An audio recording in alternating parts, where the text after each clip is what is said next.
I don't think that a system that relies entirely on, for example, completely private governance or completely secret information about who's actually owning the digital dollar would not be viable.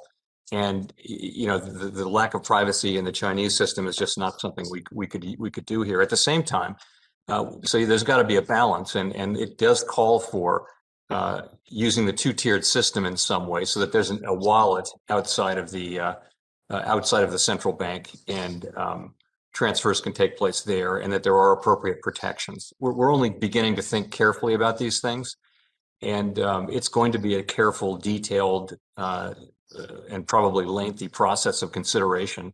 One that we're investing quite a bit in now, and that I expect will last some time. Yeah, yeah. Secretary Yellen, did you have any thoughts on this? Well, I would. The issue of a secure digital ID is very much in your court, having to do with one of the things the coronavirus laid bare is the lack of simply a list of citizens of the U.S. and in our ability to rapidly distribute funds, particularly to the underbanked.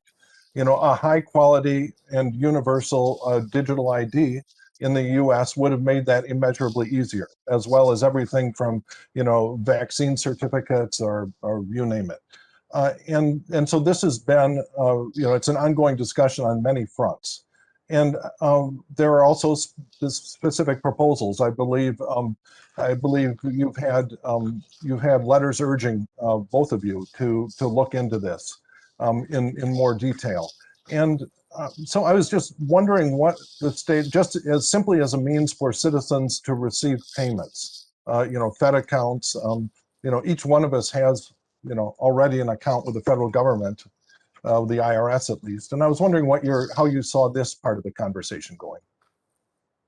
I think it's something that's worth exploring. I've not done so, but we would be glad to have further conversations with you about how something like this could work.